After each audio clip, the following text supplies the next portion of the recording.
पंचांग नहीं मिलाए थे क्या कहानी लिखने से पहले? यहाँ तो आप चूक कर गए। आप तो खुद ब्राह्मण भी है।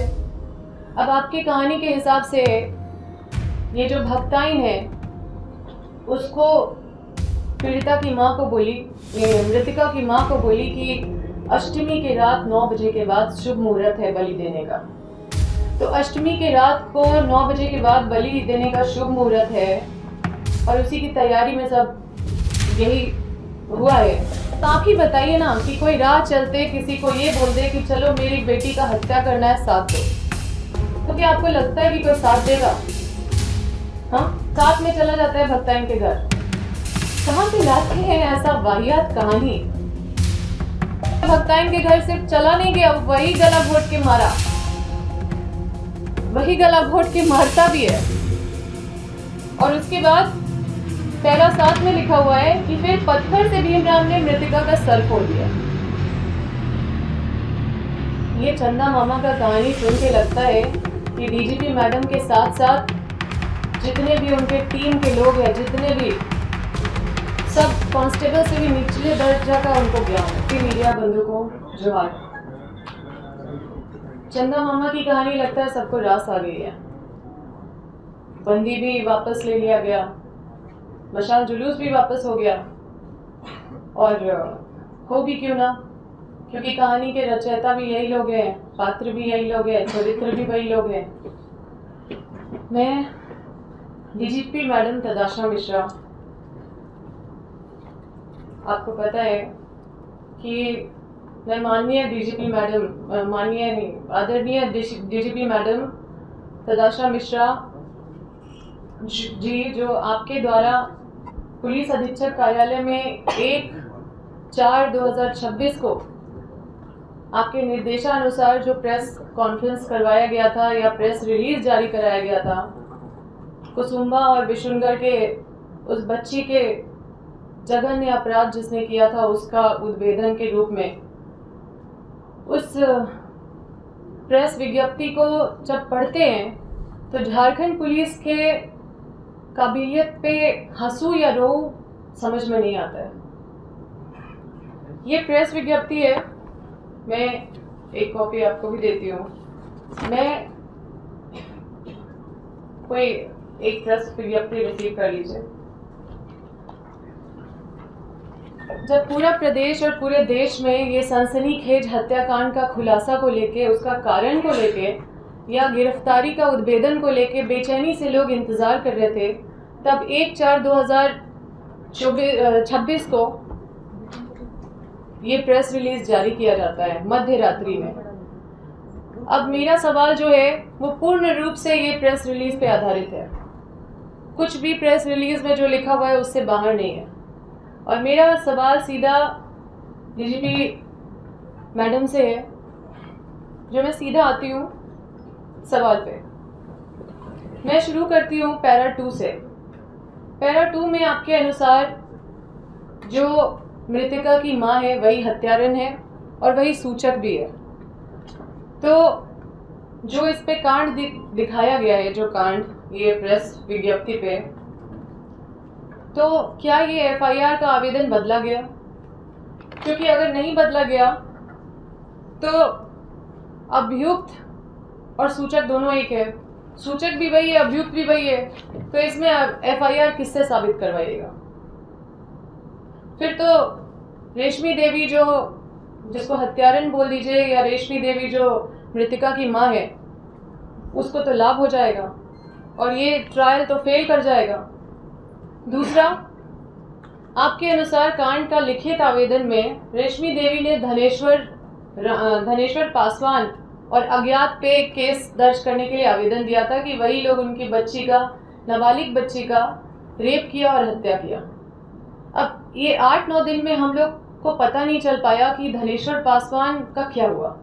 आपने धनेश्वर पासवान के साथ क्या किया? क्योंकि एफआईआर तो किया है, तो क्या वो निर्दोष है? क्या उसको क्लीन चिट दिया? कौन है धनेश्वर पासवान? अभी आते हैं तीसरे पैराग्राफ पे। ये 26 तारीख को एसआईटी का गठन किया गया। 30 तारीख के शाम से पहले एसआईटी का गठन में बड़े बड़े आईपीएस ऑफिसर भी थे सारे मतलब ये SIT गठन जो हुआ उसमें बड़े बड़े IPS ऑफिसर हैं इस SIT में, लेकिन 30 तारीख के शाम के पहले किसी को भी घटना के इर्द गिर्द भी नहीं देखा गया। सब सो रहे थे क्या? अब आते हैं पैरा 4 पे। ये जो लिखा गया है पैरा 4 पे, ये कौन सा तकनीकी साक्ष्य और असूचना आप संकलन किए और कब किए? कौन सा तकनीकी साक्ष्य और कौन सा असूचना आप संकलन किए हैं, कब किए हैं, और कब ये भीम राम और ये जो मृतिका की मां है रेशमी देवी और जो भक्ताइन है शांति देवी, कब ये लोग से पूछताछ किए?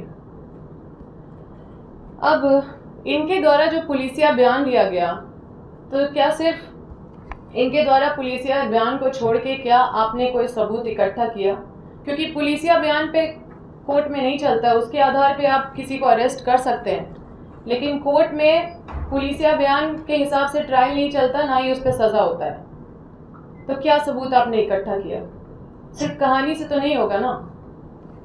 अब ये जो घटना स्थल है जिसमें मीडिया लोग भी बात कर रहे थे, घटना स्थल में जहाँ आप लोग गए भी थे, आम आदमी बात कर रहा है कि जो क्राइम स्पॉट है उसको आप लोग सिक्योर नहीं किए, जो एविडेंस है उसको सिक्योर नहीं किए, शुरू से अब तक उसको सील नहीं किया गया, उसको सिक्योर नहीं किया गया, उसको खुला छोड़ दिया गया। क्यों छोड़ा? जवाब दीजिए।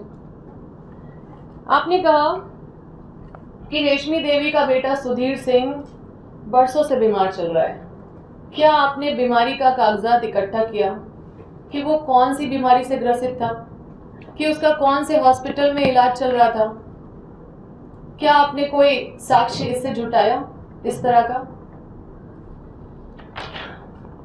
अब अभियुक्त रेशमी देवी के बारे में ये लोग प्रेस रिलीज में लिखते हैं कि भूमि विवाद था, लेकिन भूमि विवाद का केस नंबर नहीं बताते हैं, उसमें कुछ लिखते नहीं है कि भूमि विवाद का केस नंबर क्या है या किसके साथ भूमि विवाद है। ये तो आपने नहीं लिखा, क्योंकि हम तो गए थे वहां पे और हमको पता है कि उसका कोई भूमि ही नहीं है, उसका तो बस इंदिरा आवास है। अब पता नहीं ये भूमि कहाँ से पैदा हो गया भाई। अब आते हैं पैरा 5 पे। DGP मैडम, ये जब ये कहानी लिखे थे तो पंचांग मिला के कहानी नहीं लिखा गया था क्या? पंचांग नहीं मिलाए थे क्या कहानी लिखने से पहले? यहाँ तो आप चूक कर गए। आप तो खुद ब्राह्मण भी है। अब आपकी कहानी के हिसाब से ये जो भक्ताइन है उसको पीड़िता की माँ को बोली, मृतिका की माँ को बोली कि अष्टमी के रात 9 बजे के बाद शुभ मुहूर्त है बलि देने का। तो अष्टमी के रात को 9 बजे के बाद बलि देने का शुभ मुहूर्त है और उसी की तैयारी में सब यही हुआ है। तो आप देखिए कि अष्टमी से पहले ही बलि हो गया। अष्टमी तो 24 तारीख की रात को अष्टमी तो नहीं था, सबको जानते हैं। तो ये शुभ मुहूर्त के पहले ही बलि हो गया, तो आपका ये शुभ मुहूर्त वाला कहानी भी फेल हो गया। फिर तो यहाँ पे ये कहानी का कोई मतलब नहीं बनता है। अब ये तो बड़ा अजीब नहीं लग रहा आप लोगों को कि शुभ मुहूर्त तो बड़ा गड़बड़ा गया है, तो बड़ा ही अशुभ मुहूर्त में बलि हो गया भाई। अब आते हैं पैरा 6 पे। देखिए कितना कच्चा कहानी लिखे हैं लोग। अब आते हैं पैरा 6 पे। अब आप ही बताइए ना कि कोई राह चलते किसी को ये बोल दे कि चलो मेरी बेटी का हत्या करना है, साथ दो, तो क्या आपको लगता है कि कोई साथ देगा? हाँ? तो 24 तारीख के शाम को 7 बजे से लेकर 9:30 बजे के बीच में अचानक रश्मि देवी उसकी छोटी बेटी का हत्या कराने के लिए भीमराम के पास जाती है और बोलती है कि हमको इसका बलि चढ़ाना है, आप साथ चलिए। और वो राजी भी हो जाता है और साथ में चला जाता है भक्ताइन के घर। कहां से लाते हैं ऐसा वाहियात कहानी? कोई विश्वास करेगा जी? ऐसा होता है? कभी सुने? आजकल खाने का मतलब दावत भी अगर किसी को देंगे ना तो अनजान के घर कोई जाता भी नहीं है खाना खाने के लिए। और आप सोचिए कि भीमराम जैसा कोई करेगा, और भीमराम चला भी गया, और चला गया भक्ताइन के घर। सिर्फ चला नहीं गया, वही गला घोट के मारा, वही गला घोट के मारता भी है। और उसके बाद पैरा 7 में लिखा हुआ है कि फिर पत्थर से भीमराम ने मृतिका का सर फोड़ दिया। ये चंदा मामा का कहानी सुन के लगता है कि डीजीपी मैडम के साथ साथ जितने भी उनके टीम के लोग हैं, जितने भी सब कांस्टेबल से भी निचले दर्जा का उनको ज्ञान है। क्यों पद में बैठे हुए हैं, छोड़ दीजिए ना। अच्छा, इनकी कहानी आप पढ़िएगा तो भक्ताइन के घर में ही इनकी कहानी खत्म हो गई। लाश जिस जगह पे मिली, लाश को जहां पे पाया गया, वहां तक इनकी कहानी गई ही नहीं। तो वहां तक तो कहानी पहुंचाना चाहिए था ना। जिस जगह पे उस बच्ची का लाश मिला, उस जगह पे तो वहां तक तो कहानी पहुंचाना चाहिए था। अब आते हैं भीमराम प्रसंग पे। कौन है भीमराम? ये लोग तो छुपाए हैं। क्यों छुपाए होंगे, सोचिए जरा।